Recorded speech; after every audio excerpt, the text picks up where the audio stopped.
Hello and welcome दोस्तों, मैं हूं सुचित्रा और स्वागत है आपका मेरे चैनल सुचित्राज एक्सप्लेनेशन में। एपिसोड 18 में हम देखते हैं जन के जाने के बाद ली यूंग की पूछता है क्या तुम्हें पता है डॉक्टर जन का नाम क्या है।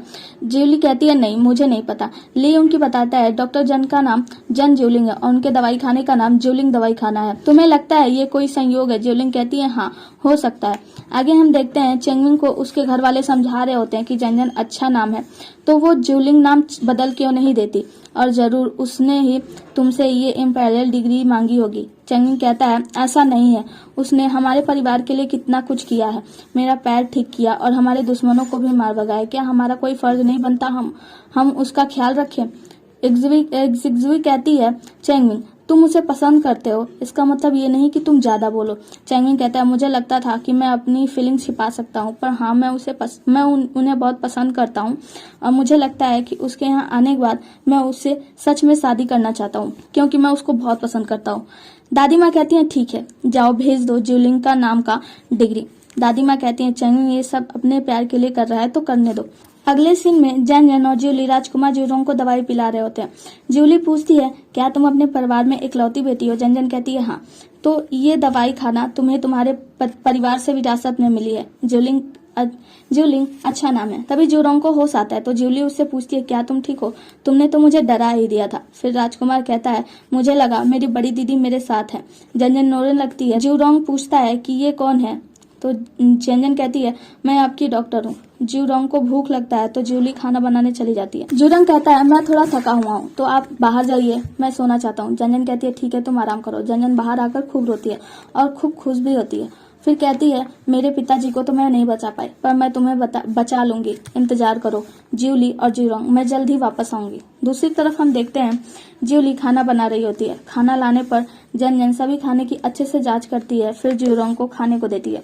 ज्यूरोंग कहता है कितने दिनों से मैंने अच्छा खाना नहीं खाया था, जब से आपकी शादी हुई है मैं चाहता नहीं था कि आपकी शादी हो। ज्यूली कहती है हाँ मैं यही हूँ, तुम्हें खाना बनाकर खिलाऊंगी, अब तुम चुपचाप खाना खाओ और सो जाओ।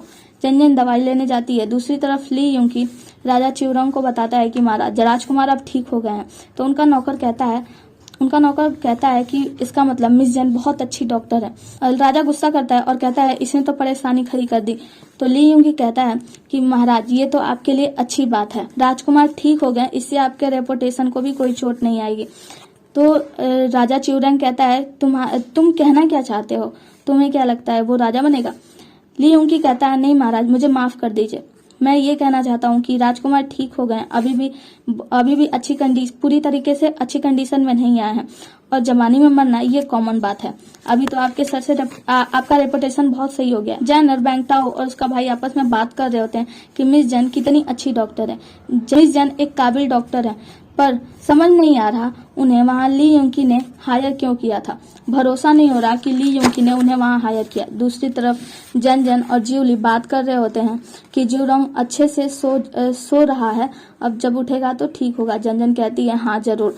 ज्यूली बताती है मेरी भी एक बड़ी बहन थी जिसका नाम ज्यूलिंग था, वो बिल्कुल बच्चों की तरह थी। जन मन में वो कहती है मैं तो ऐसी नहीं थी। फिर वहाँ ली यूंकी आता है और ज्यूली से कहता है आप काफी दिनों से यही है तो आप थक गई होंगी, आप घर जाकर आराम कर लीजिए। ज्यूली कहती है ठीक है और फिर वो घर जाने लगती है। तो रास्ते में सोचती है ली यूंकी ने कहा था तुम्हें भरोसा है कोई उसके जैसा वापस आ सकता है, शायद वो जन के बारे में ही बात कर रहा था। दूसरी सुबह राजकुमार उठता है तो पूछता है क्या ज्यूली दीदी चली गई? तो नौकरानी बताती है हाँ वो चली गई और आपके पसंद के खाना बना के गई हैं। फिर जन आती है और वो उसे पूछते क्या तुम ठीक हो? तो चलो कुछ देर बाहर घूमने चलते हैं। फिर जन उसे दवाई पिलाकर लेकर बाहर जाती है और फिर उसे झूला झुलाती है और दोनों खूब खुश होते हैं। ज्यूरोंग जन में अपनी बड़ी बहन को देखता है और वो बहुत खुश होता है।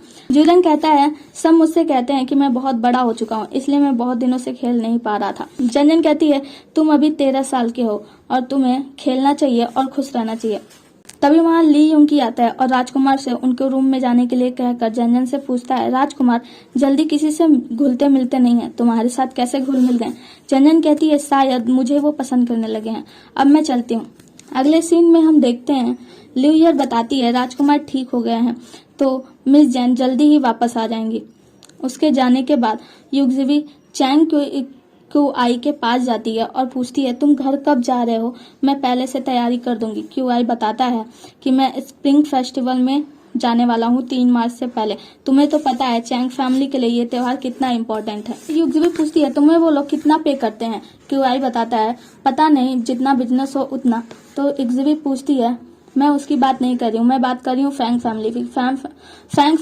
फैंग फैमिली तुम्हें मेरा ख्याल रखने के लिए कितना पे करती है।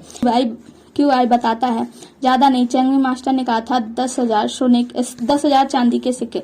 युगजी कहती है मेरा भाई बिजनेस में बिल्कुल अच्छा नहीं है, ये सिक्के बहुत ज्यादा हैं, और हंसकर चली जाती है। अगली सीन में राजकुमार का जांच करके एक डॉक्टर बताता है कि राजकुमार अब बिल्कुल ठीक हो गए हैं, अब आप जा सकती हैं। मैं यहाँ किसी नर्स को उनकी देख रेख के लिए रख दूंगा। जन नर्स को रखने से मना कर देती है और वो कहती है मैंने राजकुमार का इलाज किया है, क्या हो अगर आप उसे फिर राजकुमार को मार डाले तो उनका सारा इल्जाम मेरे ऊपर लग जाएगा। इससे वो डॉक्टर झिझक जाता है और ली यूंकी मुस्कुरा देता है। जन राजकुमार के पास जाकर कहती है तुम खाना खाना और अच्छे से अपना ख्याल रखना। फिर जन वहां से चली जाती है। चैंगमिंग अपने दवाई खाने वापस जाती है। सब उसको देखकर बहुत खुश होते हैं। वहां पता चलता है कि चैंगमिंग की बहुत सारे लेटर आए हुए हैं और साथ में उसके लिए डिग्री भी आई है। अब कोई ल्यूयर बताती है अब कोई हमारे दवाई खाने का नुकसान नहीं पहुंचाएगा। जंजन कहती है दादी माँ ये सब कैसे अलाउ कर दी हैं। तो एग्जिबी कहती है चैंगमिंग को पता है उसे क्या करना है। आगे हम देखते हैं महाराज कहते हैं फैंग फैमिली ने इंपेरियल डिग्री भी भेज दिया है, अब उनका कुछ नहीं कर सकते हैं। उनका नौकर कहता है अगर ये डिग्री खो जाती है तो हम उन्हें मार सकते हैं। अगले सीन में मिस्टर निंग के अंकल कहते हैं जन वाकई में एक अच्छी डॉक्टर है और मुझे लगता है कि उनके दादाजी ने जरूर तुम्हारे दादाजी की जान बचाई होगी। मुझे नहीं लगता कि मिस जैन ने चीट किया है। मिस्टर निंग कहते हैं मिस जैन चीटर नहीं है, वो चीट नहीं कर सकते। उनके अंकल कहते हैं तुम्हारी माँ ने लेटर में यही मेंशन किया था। मिस्टर निंग कहते हैं ये एक गलतफहमी थी और अब हमारी सगाई भी टूट चुकी है। उसके अंकल कहते हैं अच्छा है कि तुम्हें ये सब पता है कि तुम्हारी सगाई टूट चुकी है। तुम अपने पढ़ाई और अपनी तैयारी पर ध्यान दो और निंग फैमिली का नाम रोशन करो। अंकल चले जाते हैं तो मिस्टर निंग का नौकर कहता है कि मिस जन वापस आ गई हैं, चलिए हम उन्हें बधाई देकर आते हैं। मिस्टर निंग कहते हैं कि अभी लालटेन फेस्टिवल आने वाला है और सब लोग उसकी तैयारियों में बिजी होंगे, हम उन्हें परेशान नहीं करेंगे। सब उनकी तैयारियों में व्यस्त होंगे, हम उन्हें परेशान नहीं करेंगे। फिर आगे हम देखते हैं एक औरत और उसके बेटी को, जो दोनों इलाज के लिए एक डॉक्टर के दवाई खाने पर आती हैं और वो अपना चेहरा दिखाती हैं, जिससे पता चलता है कि वो छुआछूत की बीमारी से ग्रसित है। कहानी का 18वां एपिसोड यहीं खत्म हो जाता है। बने रहिए अगले एपिसोड के लिए। Thank you so much.